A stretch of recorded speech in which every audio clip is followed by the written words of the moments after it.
My mother always said the military was for those who couldn't aim higher. My father dismissed it as a waste of talent. My brother sneered, girls don't belong on the battlefield. None of them realized that while they judged my choices, I was quietly carving a path that would make me one of the youngest colonels in U.S. Air Force history. The Morrison family dinner was underway, crystal glasses chiming, laughter rehearsed, applause polite, as everyone celebrated my brother Michael's latest promotion at Anderson Global, where my father held a senior executive position.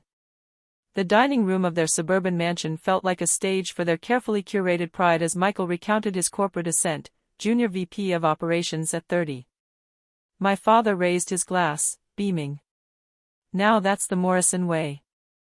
I poked at my food, remembering the countless times he'd told me I was tarnishing the family name by choosing military service over business. A decade of medals, achievements, and fast-track promotions meant nothing here. I was still the failure who couldn't thrive in real life. And you, Sarah? Aunt Patricia's voice dripped with feigned concern. Still marching around in uniform? I held her gaze evenly. Yes. I'm still serving. My mother jumped in, eager to explain me away.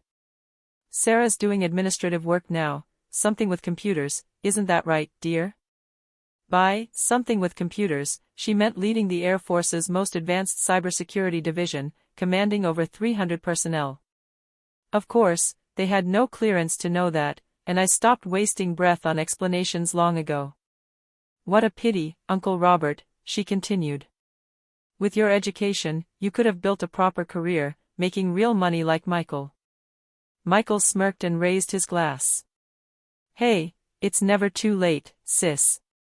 I could probably slip you into an entry-level role in my department. Something more, suitable for a woman. The table erupted with knowing laughter.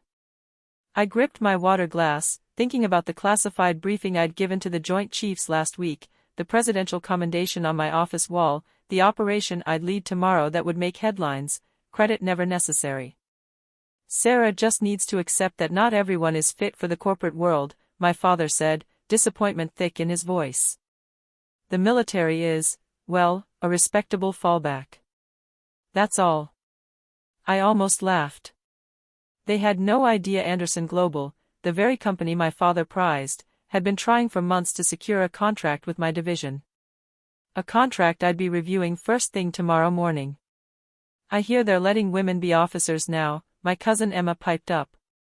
Maybe you could aim for a promotion, Sarah. Sergeant, or something. I restrained the urge to correct her misunderstanding of rank. Let them keep their illusions. Tomorrow would speak for itself. Actually, my mother added brightly, Sarah's friend James just started a tech company. He's single, you know. Maybe you should focus on settling down. I bit back a grin. They meant Major General James Harrison, my superior, and certainly not single, unless you counted his recent divorce. The same James who would walk into Anderson Global's boardroom tomorrow. I'm focused on my career, I said, calm and firm. My father scoffed. What career? Pushing papers in the military? You had so much potential, Sarah.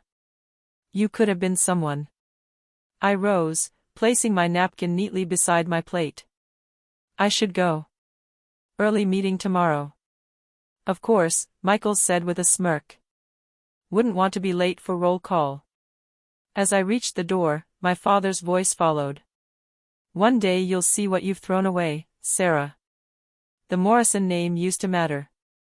If only they knew the Morrison name would mean something entirely different tomorrow. In my car, I pulled out my secure phone and dialed. Everything's ready for tomorrow, Major. Yes, Colonel, came the crisp reply. Operations begin at 0900. Anderson Global won't know what hit them.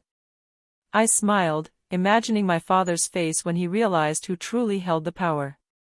Excellent. Make sure all the paperwork is precise. I want this by the book. Of course, ma'am. Though, I still think you should have told them. I watched the lights of my parents' mansion shrink in my rearview mirror.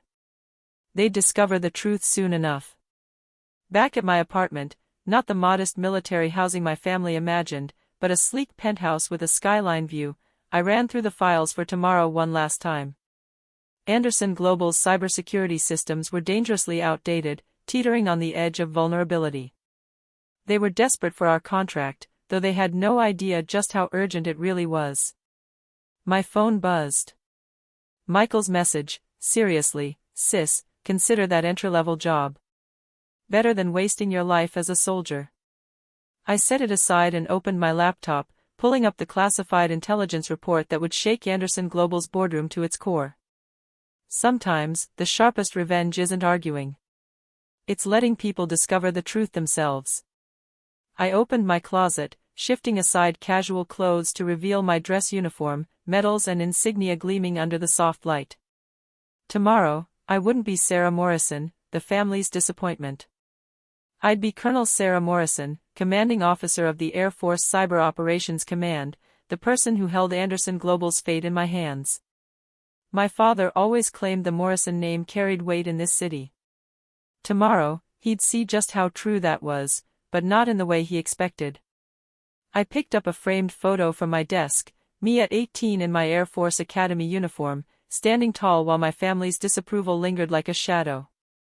10 years later, countless missions, and 3 promotions later, I was ready to prove what their so-called fallback option had become. The next morning, I arrived at Anderson Global an hour before the board meeting. My uniform was flawless, my medals and insignia perfectly positioned. The security guard at the desk blinked twice when he saw my credentials. Colonel Morrison? Are you related to? Yes, I replied evenly. I'm the VP's daughter. He straightened instantly, catching sight of my rank. Ma'am, Major General Harrison is waiting for you in the executive conference room. I took the private elevator to the top floor, remembering all the times I'd visited my father's office as a child.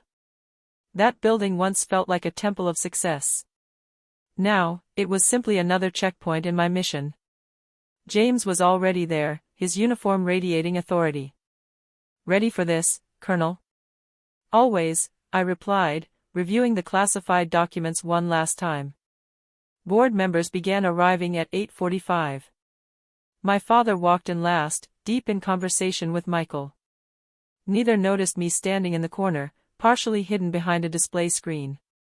Let's begin, my father announced, taking his seat.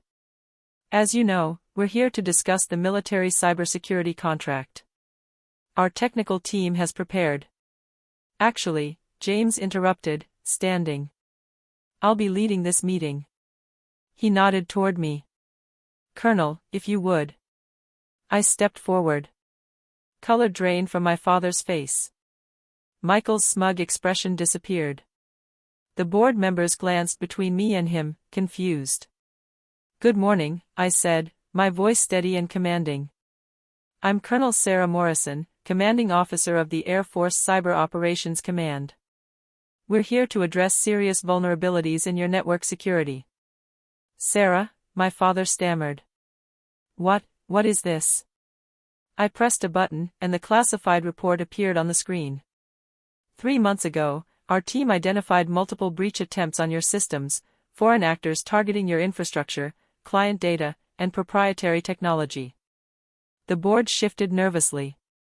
Michael's gaze lingered on my medals as if seeing me for the first time. Your current security measures are insufficient, I continued. This contract isn't just a business matter. It's a matter of national security. I advanced the slides, revealing their system's weaknesses in detail. Several board members gasped. My father's face had turned pale. Colonel Morrison, one board member asked, what are our options? My father tried to regain control. Wait, Sarah, you can't just. That's Colonel Morrison, Mr. Vice President, James interjected sharply. And yes, she can. In fact, she's the only one who can authorize this contract. I outlined the terms: full system overhaul, strict protocols, and ongoing audits by my team. The price tag made a few board members wince, but everyone understood what was at stake. They had no other option. If you refuse to comply, I added, Anderson Global will be officially classified as a security threat. That would result in the immediate termination of all government contracts. My father's jaw tightened. He understood exactly what that meant, the end of Anderson Global as they knew it. The decision is yours, I said. You have 24 hours to respond. As the board members filed out, my father stayed seated, staring at me as if I were a stranger. Michael lingered by the door, his earlier arrogance replaced with disbelief. Finally, my father spoke, voice low. You're a colonel, head of cyber operations. You hold the fate of my company in your hands. I gave a faint smile. All the things you said I'd never be, why didn't you tell us?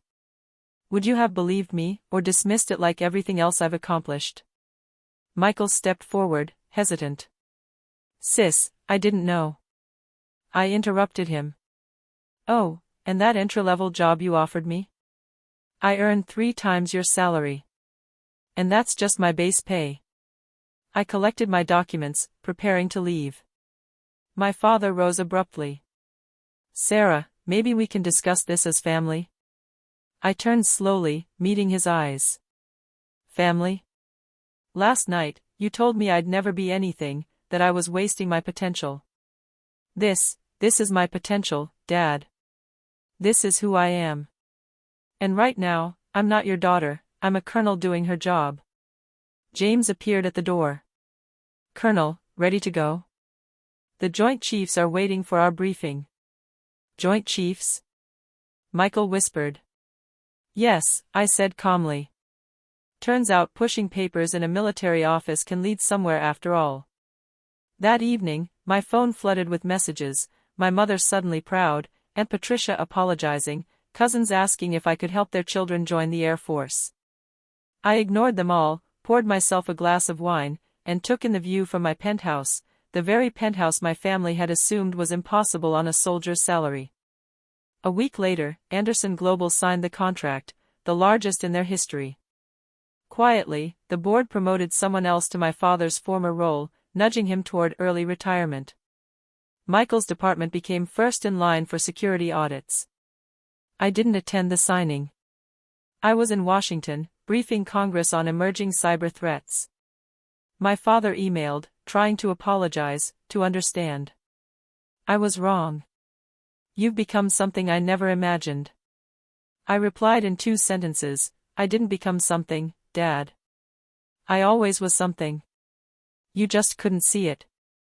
2 months later, I received another promotion, making me the youngest brigadier general in Air Force history. Senators, military leaders, and dignitaries attended the ceremony. My family sat in the back row, witnessing their fallback option daughter receive her star. My mother cried, my father looked stunned. Michael saluted, poorly, but sincerely. Later at the reception, a young lieutenant approached me. General Morrison, your speech about following your path despite opposition, it really resonated. My family doesn't support my service either. I smiled, recalling that photo of myself at 18, proud in my uniform while my family frowned. Let me tell you a story, I said.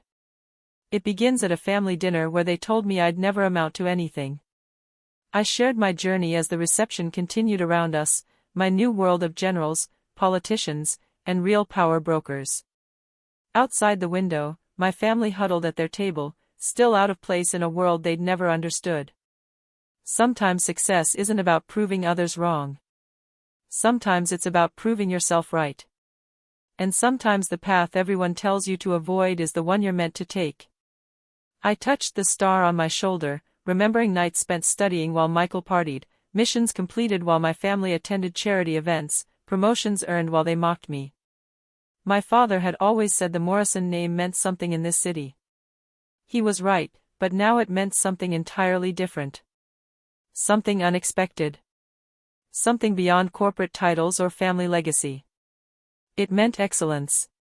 It meant service. It meant proving that the highest achievements often come from daring to disappoint the people who never believed in you.